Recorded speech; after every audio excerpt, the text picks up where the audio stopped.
Siya si Imelda Romualdez Marcos, asawa ng dati at yumaong presidenteng si Ferdinand Marcos at ina ng kasalukuyang pangulo ng ating bansa na si Ferdinand Bongbong Marcos Jr.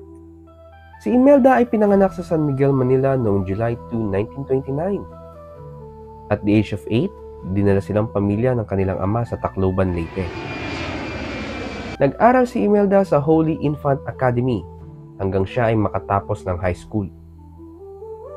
Doon rin siya nag-college sa St. Paul's College na ngayon tinatawag na Divine Word University sa kursong education. After college, nagturo siya sa Leyte Chinese School. Pumunta siya ng Maynila at nagtrabaho sa kanyang pinsan, ang dating Speaker of the House of Representatives na si Daniel Romualdez. By 1954, pinakasalan niya ang congressman ng Ilocos Norte, si Ferdinand Marcos. Si Imelda ay nagparehistro bilang botante sa Ilocos Norte. Nang maging senator si dating Pangulong Ferdinand Marcos noong 1959, lumipat sila sa San Juan, Rizal at doon nagparehistro siya bilang botante. Ferdinand E.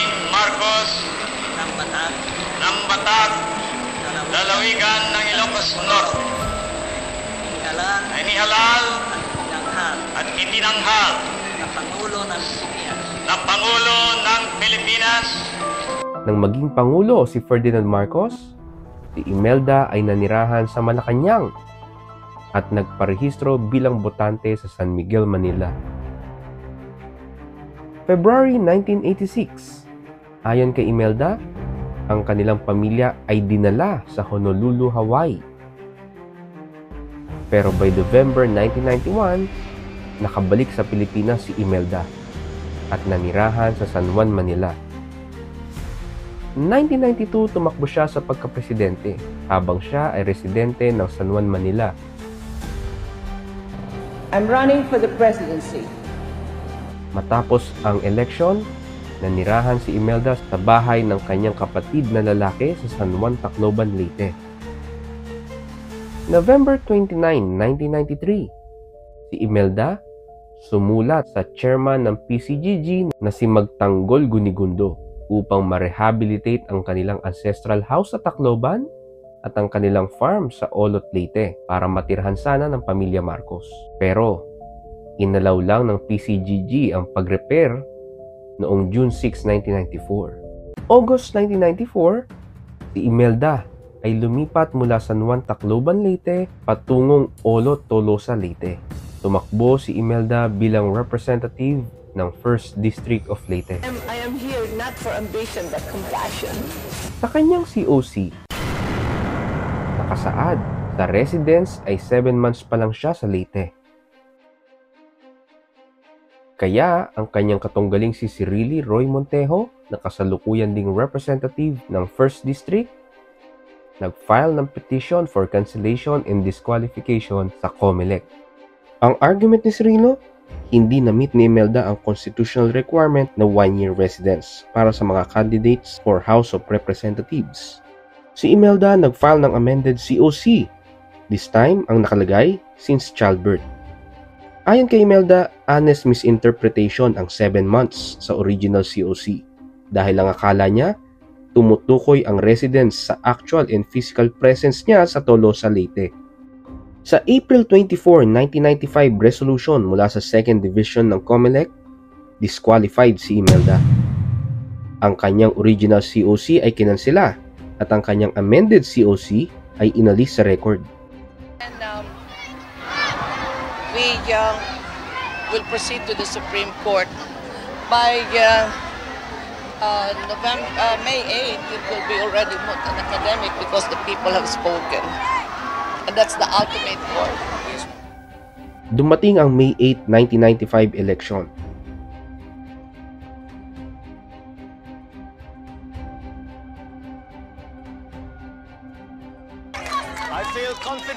I feel confident and I'm sure that we will do well. May 11, 3 araw matapos ang eleksyon, nag-issue ng 2 conflicting resolution ang COMELEC.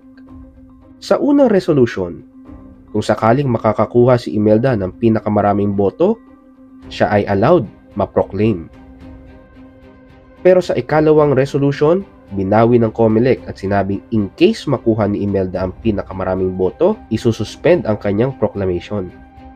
May 14, 1995, ang resulta ng eleksyon, lamang si Imelda. Ang mga resolution ng COMELEC patungkol sa kanyang disqualification at suspension ng kanyang proclamation, iniakyat ni Imelda sa Supreme Court. Pagdating sa Supreme Court, ang issue, si Imelda ba ay maituturing na residente ng 1st District of Leyte? Ayon sa Article 15 ng Civil Code, ang domicile ng isang tao ay yung lugar ng kanyang habitual residence. Ang konsepto ng domicile ay yung lugar na tinatawag na permanenteng tahanan. Isang lugar na kahit ang tao'y umaalis for business or for pleasure, ay may intensyon siyang bumalik. At ang mga pangyayari nagpapakita ng intent na yan na siya ay babalik sa lugar na yan. Kaya pag sinabing domicile, ang elements, una, may physical presence sa isang lugar. Ikalawa, may animus manendi o yung intensyong balikan ng lugar na yan at manatili dyan permanently.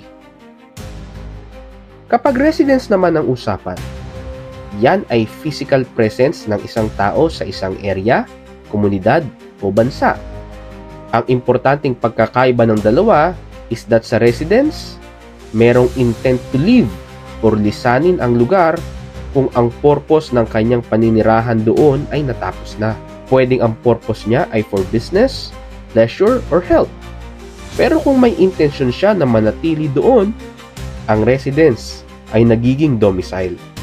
Ibig sabihin, ang isang tao pwedeng magkaroon ng maraming residences, pero pwede lang siya magkaroon ng isang domicile.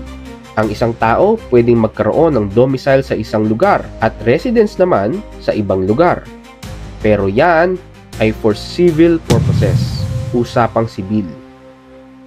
For political purposes o for election purposes, ang residence at domicile ay synonymous. Pareho sila na hindi lang basta may intention to reside, pero dapat meron ding personal presence sa lugar na yan. Mere absence ng isang tao sa isang lugar without any intention na abandonahin ang lugar na yan, hindi yan magre-resulta sa pagkawala o pagbabago ng kanyang domicile. Ang mga deliberations habang ginagawa ang 1987 Constitution, nagpapakita na ang salitang residence sa election laws ay nangangahulugang domicile sa civil law at hindi lang basta actual residence. Para malaman kung qualified si Imelda, ang basis ay hindi yung statement sa COC but yung fact of residence. Ang statement sa COC mahalaga lang kung may intensyon siyang manloko. Ridiculous para isipin na ang isang kandidato willingly at knowingly maglalagay sa kanyang COC ng bagay na ikaka-disqualify niya. Therefore, it is an honest mistake sa part ni Imelda. Kung titingnang maigi ang COC, ang entry sa number 7 ay tumutukoy sa kanyang address. Kung kaya't sa number 8, 7 months ang nilagay niya. Ang item 7, nagre-require ng actual residence, while ang item 8, nagre-require ng domicile. Yan ay isang honest mistake na hindi pwedeng magamit para tutulan ang fact ng kanyang residence. Si Imelda ay lumaki sa Tacloban. Kahit nagkaroon siya ng maraming residences sa iba't ibang lugar, walang intention to abandon yung kanyang domicile of origin sa Tacloban, Leyte. Kahit na si Imelda ay naging registered voter sa iba't ibang lugar, hindi yan nangangahulugan na inaabandona ni Imelda ang kanyang domicile of origin. Ang registration ng isang botante hindi sapat para palitan ng kanyang domicile dahil ang pagpaparehistro nangangahulugan na hindi siya willing i-give up ang opportunity niya na mamili ng mga taong iboboto niya upang mamahala sa bansa. Kahit na siya'y pinanganak sa Manila, ang isang minor susundin ang domicile ng kanyang parents. Nare-retain ang domicile ng isang tao hanggang na yan ay mapalitan. Ang Tacloban, Leyte ang kanyang domicile of origin by operation of law dahil dinala siya ng kanyang parents doon. Para mapalitan ang domicile, kailangang ipakita ang tatlong bagay. Una, actual removal or change of the domicile. Pangalawa, intensyong abandonahin ang dating domicile. At pangatlo, may mga acts na naaayon sa mga purpose na yan. Pag sinabing inabandona, dapat may voluntary act at may intent na palitan ng kanyang bago at napiling domicile. Yung pagpapakasal kay Ferdinand Marcos, hindi ibig sabihin na wala ang kanyang domicile of origin. Ayon sa Article 110 ng Civil Code, si husband ang dapat mag-fix ng residence ng kanilang pamilya. Pero yung article na yan ay tumutukoy sa actual residence, hindi domicile. Ang husband ang dapat mag-fix ng residence ng family upang mapagtibay ang isang pamilya. Yan ay nagre-refer sa karapatan ng husband na i-fix at i-relocate ang kanyang pamilya from one residence to another, gaya ng ginawa ni Ferdinand Marcos. But it doesn't mean na ang domicile ni Imelda ay yung domicile ni Ferdinand Marcos nang sila ay ikasal. Ang Article 110 ay nasa Civil Code, parte ng civil laws at hindi ng election law. Again, sa civil law, iba ang domicile sa resident. Nang si Imelda ay ikasal kay Ferdinand Marcos, obligado siyang sundin ang residence na i-fix ni Ferdinand. Pero kung yan man ay sundin niya, hindi pa rin nawala ang kanyang domicile of origin. Insofar as the Civil Code is concerned, ang term na residence should only be interpreted to mean actual residence, hindi domicile. Assuming o ipagpalagay na nawala nga ang kanyang domicile of origin, which is Tacloban, Leyte, ang kanyang pakasalan si Ferdinand Marcos. At nang mamatay si Ferdinand, nagkaroon siya ng right para pumili ng bagong domicile. Ang kanyang act para piliin ang kanyang domicile of origin, which is Tacloban, para maging kanyang domicile of choice. Sinulatan niya ang chairman ng PCGG upang ma-rehabilitate ang kanilang ancestral house sa Tacloban at ang farm sa Olot, Leyte upang matirhan ng pamilya Marcos. Nagkaroon siya ng residence certificate habang siya ay nakatira sa kanyang kapatid sa Tacloban, Leyte noong 1992. Ang act na yan ni Imelda, sinusuportahan ang intensyon niyang piliin ang Tacloban bilang kanyang domicile. Therefore, ang kanyang domicile ay nananatiling Tacloban, Leyte. And therefore, hindi siya disqualified maging representative ng 1st District ng Leyte. Ang tanong, ang COMELEC ba ay may jurisdiction mag-issue ng mga resolution na nagdi-disqualify kay Imelda at nagsususpend ng kanyang proclamation? Ang argument ni Imelda, April 24 nagkaroon ng desisyon ng COMELEC. Yan ay 14 days before the May 8 election, which is violation ng Section 78 ng Omnibus Election Code na nagsasaad ng isang petition para kansilahin ang COC ay kailangang madesisyonan ng hindi lalagpas ng 15 days bago mag-eleksyon. So para kay Imelda, dapat na-render ang decision April 23. Pero ang Section 78 ay tungkol sa pag-render ng decision within specific period.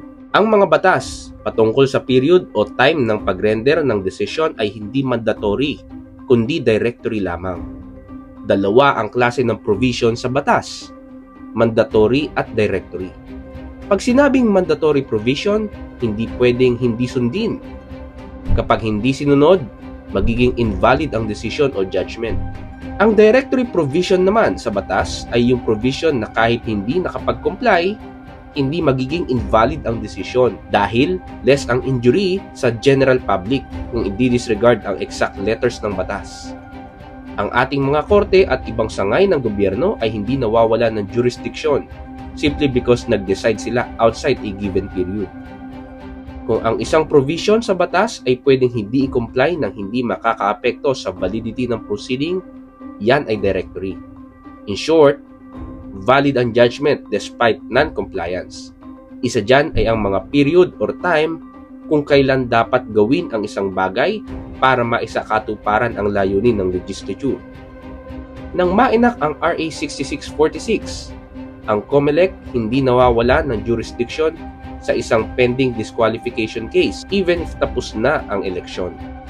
Ang sabi ni Imelda, ang House of Representatives Electoral Tribunal ang may jurisdiction after the election dahil ang HRET ayon sa batas ang sole judge sa lahat ng issue kung saan kino-contest ang election, returns at qualification ng members of Congress.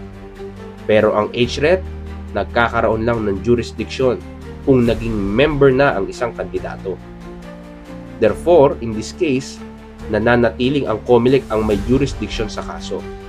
Pero ang decision ng COMELEC patungkol sa kanyang residence ay ni-reverse ng Supreme Court at ang COMELEC directed na i-proclaim si Imelda bilang duly elected representative of the 1st District of Leyte. Nawa ako ng Diyos. Kasihan nawa ako ng Diyos.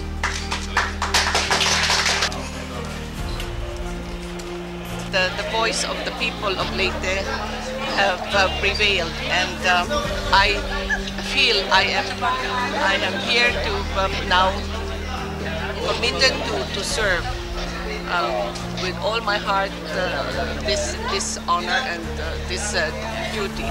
For more videos like this, please like, follow, and share. Thank you.